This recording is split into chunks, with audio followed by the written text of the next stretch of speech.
At 5:23 p.m. local time, an F-16 fighter jet from the 421st Fighter Squadron of the U.S. Air Force was conducting aerial surveillance over a U.S.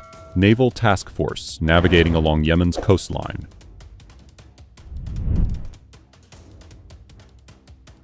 The routine patrol mission seemed uneventful until that moment.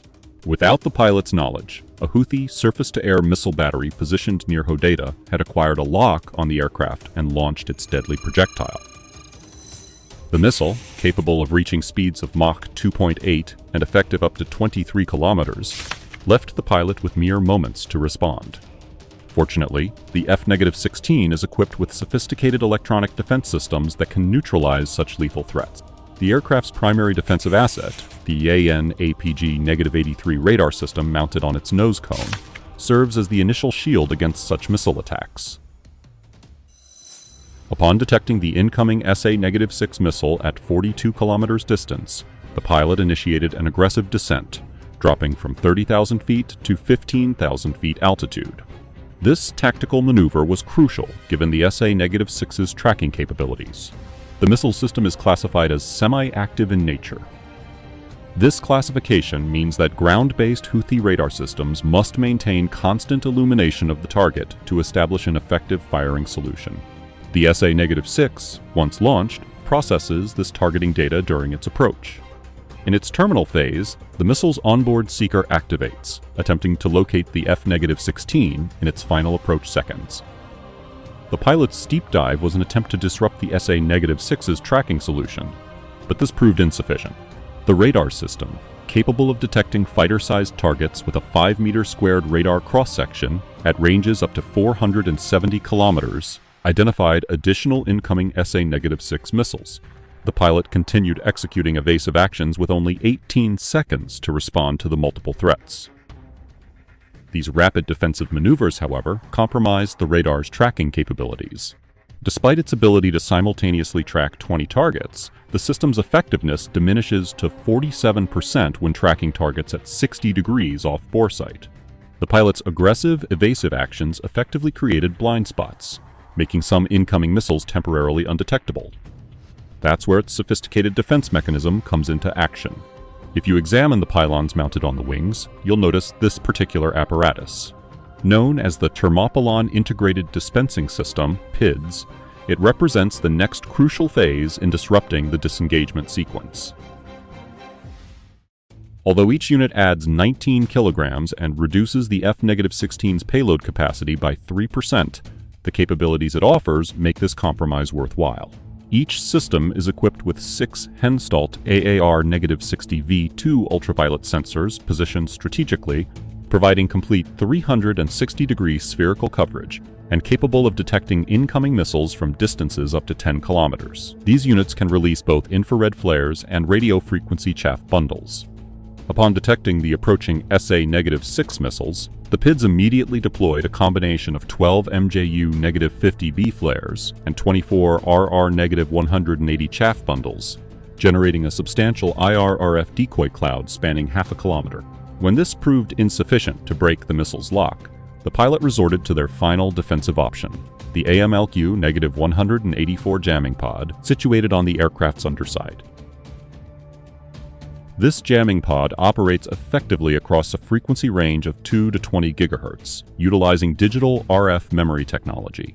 This capability proves more than adequate to counter the SA-6's fire control radar, which operates in the 6 to 8 GHz range. The moment the pilot activated this system, the pod successfully disrupted the missile's connection to their ground control station. This intervention decreased the SA-6's targeting accuracy by 70%, causing the remaining missiles to enter ballistic trajectories that missed the aircraft entirely. Yet, this setback didn't deter the Houthis. Merely 44 minutes later, at 6:07 p.m. local time, a U.S. MQ-9 Reaper Drive 1, operating from Chabeli Airfield in Djibouti, was conducting standard reconnaissance approximately 50 miles northeast of Hodeidah. The drone was observing Houthi supply convoys, reinforcing their positions near the town when frustrated Houthi operators, having failed to down the F-16, attempted another engagement. Though less sophisticated than the F-16, the drone's Pandora missile warning system detected another SA-6 launch. Within 0.8 seconds of detection, the Reaper's ANALE-47 dispenser initiated countermeasures while the drone ascended above 15,000 feet, keeping the incoming missiles outside the drone's 30-degree blind spots below its horizon. As the Reaper maintained its ascent, its ANALE countermeasure system discharged 8 flares within 4 seconds. This created a substantial chaff cloud covering 300 square meters to confuse the approaching missiles. However, this defensive system has finite resources. Equipped with a maximum payload of 60 MJU-60B flares and 120 RR-180 chaff bundles, the Reaper can effectively handle 12 distinct engagement scenarios per mission. However, protocol dictates that once the platform depletes 75% of its countermeasure inventory, it must terminate the mission and head back to base. The ALR-69 radar warning receiver system assists operators in making critical decisions regarding countermeasure deployment. Operating across a frequency spectrum of 0.5 to 20 GHz, the ALR-69 radar warning receiver demonstrates impressive capabilities. It can detect SA-6 radar signatures from approximately 200 kilometers away, maintaining an azimuth accuracy within 1 degree. This advanced system enables the Reaper to initiate countermeasures within 2 seconds of detecting Houthi missile launches. Despite the rapid countermeasure deployment preventing direct hits, the Reaper didn't emerge completely unscathed from these encounters. Post-mission inspections revealed that multiple steel pellets from the SA-6's 12,000 pellet payload had penetrated the right wing structure. Fortunately, the damage was repairable, and the drone resumed operations shortly after maintenance. While such missile engagements might appear commonplace in modern conflicts, this particular incident marked a significant escalation. It represented the first instance of Houthi forces targeting a manned aircraft in this conflict, establishing a new precedent in the increasingly tense situation. The immediate U.S. response to this unprecedented daylight attack reflected the gravity of the situation. Both U.S., Central Command, and White House officials expressed shock at the boldness of the assault on American forces. President Trump's administration swiftly determined that a powerful response was necessary. Within 8 hours, the USS Spruance, a guided missile destroyer, received orders to reposition closer to Yemen's coastline.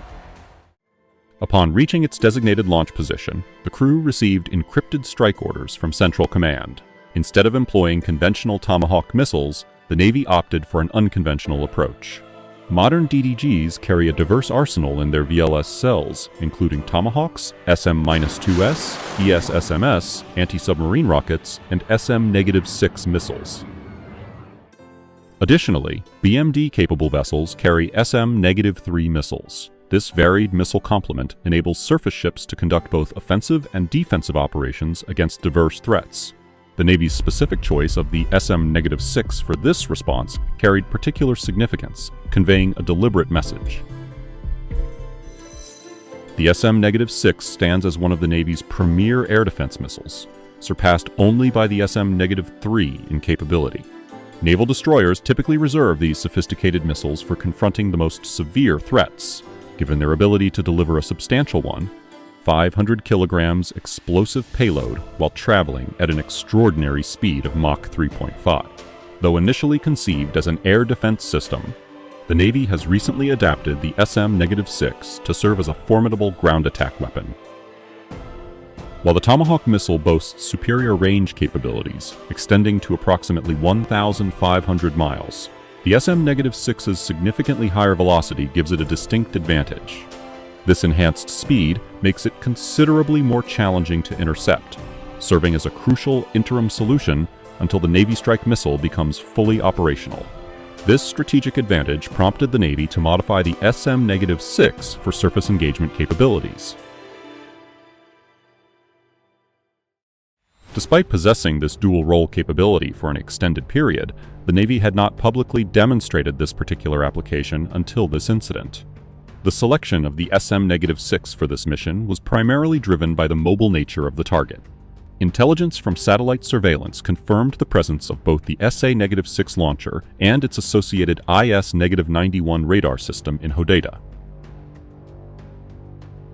Given the launcher's mobility with a maximum speed of 34 miles per hour, It could potentially relocate several hundred miles from its last known position by the time strike authorization was received. This situation demanded immediate action, with no room for delay. Upon receiving the execution order from CENTCOM, the crew of the Spruance immediately proceeded at maximum speed toward the designated launch position in the southern Red Sea. During this critical phase, the Combat Watch Team faced an intense time constraint of under 30 minutes to develop, process, and validate a comprehensive firing solution. This complexity arose because missile trajectories aren't simply straight paths, which would make them vulnerable to interception.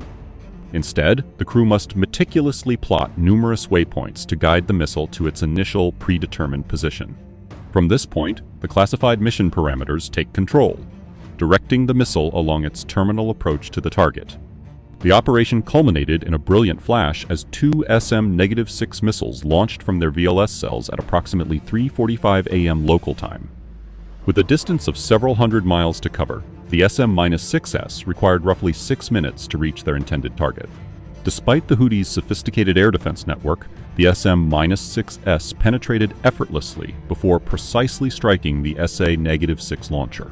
Post-strike intelligence gathering confirmed the complete destruction of the site and the elimination of 8 Houthi personnel, though this marked only the beginning of U.S. operations. Between 2014 and 2015, the Houthis managed to seize 12 to 15 SA-6 missile launchers from Yemen's government forces. Throughout the last 10 years, Iranian support has been crucial in enhancing their radar capabilities and upgrading their missiles with advanced seeking systems.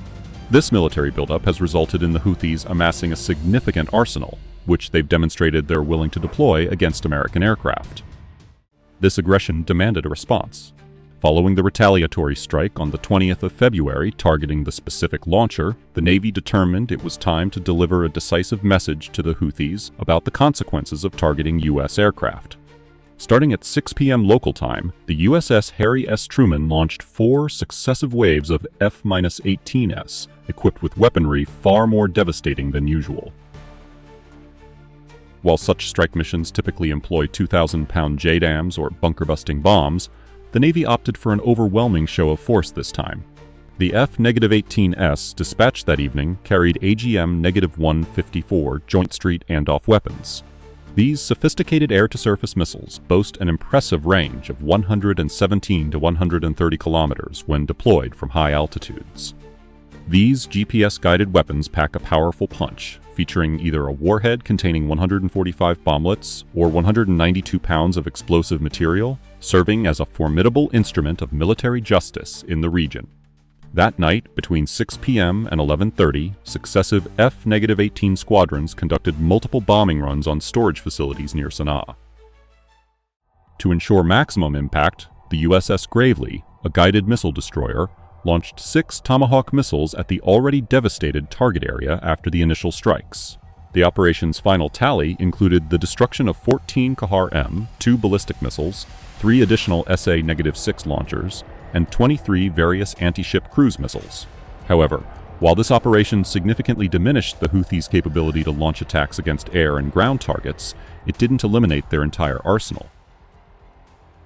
That challenge remains for future operations. What are your thoughts on whether the U.S. could be taking more aggressive measures to neutralize the Houthis' military capabilities? Until next time,